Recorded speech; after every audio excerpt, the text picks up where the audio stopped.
The machine's been busted since Kamala got shellacked. Democrats just can't arouse anyone, and their mouthpieces keep getting doged. Stephen Colbert got canned and lost his tiny desk. Some liberals think he should get a resolute one next. Actress Molly Ringwald says Colbert can now focus on 28 instead. Colbert couldn't beat Gutfeld. Good luck in the Rust Belt, buddy. Irish Rosie couldn't stop herself from weighing in.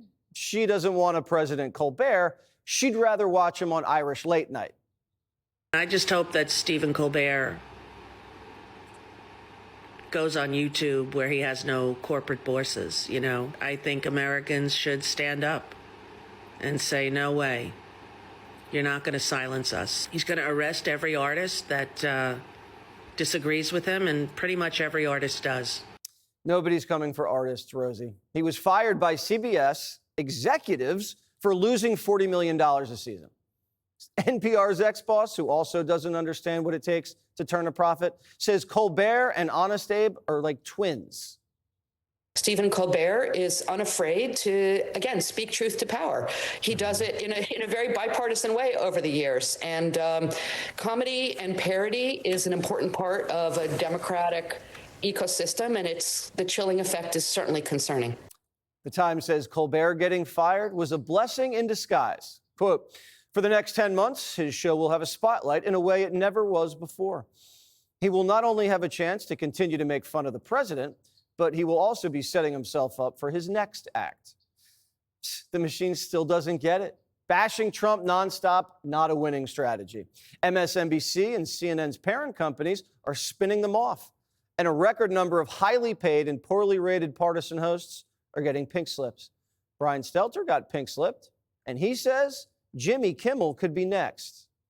Kimmel was on vacation last week. He went to one of those anti-Trump good trouble protests in Wyoming. He posted an Instagram from there. He's holding a sign saying, make America good again. But look what his wife's Molly's sign says. His wife's sign says, don't bend the knee. It's almost like a message to his network, ABC, saying, don't try to cancel Kimmel next. Don't try to give in to Trump.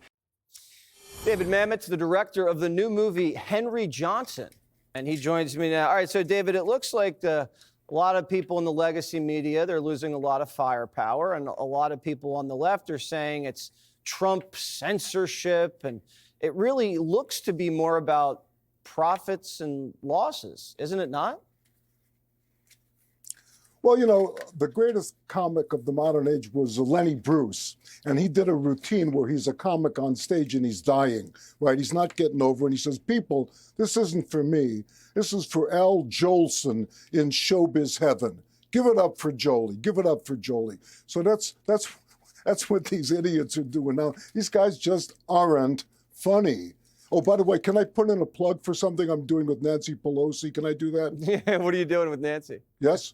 Yeah, sure. Well, we haven't, I shouldn't have mentioned her name. I'm just talking to her people. It's in the process. But I came up with this idea of erotic wear for elderly women. We're starting off with crotchless Pampers. Okay, so it's like a Victoria not so secret. I like that. Well, That's right. She's an avid viewer of Jesse Watters Primetime. I'm sure you guys will work out a deal. The crying and the moaning over the loss of Stephen Colbert, one guy on one show, while they still have pretty much every other broadcast network, newspaper, and a lot of digital assets. Is it really that deeply troubling? Well, they got nothing to talk. Look, here's the thing, that humor, actual humor, is a physiological response. You can get applause out of anybody, any audience. You can make them applaud. You can make them stand up and give a standing ovation, but you can't extort a laugh out of them. You got to be frickin' funny to extort a laugh, which is bypassing the conscious mind to assert something that we all knew was true, but that we hid it. Right? That's what a laugh is. It was true all the time, and I didn't realize I was suppressing it. So what these swine are doing in their is basically what they're doing is a meeting.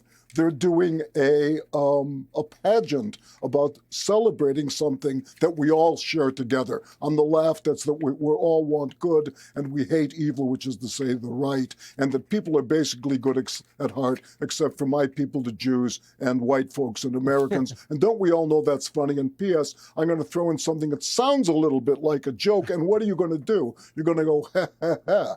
But you're not going to scream with laughter. So let these guys go, let them go back to law school, for God's sake. It's just not funny.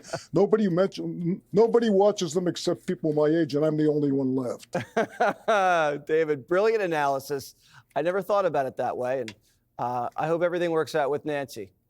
Good luck with that. Thank you very much. Thank you so much. Click here to subscribe to the Fox News YouTube page to catch our hottest interviews and most compelling analysis. You won't get it anywhere else.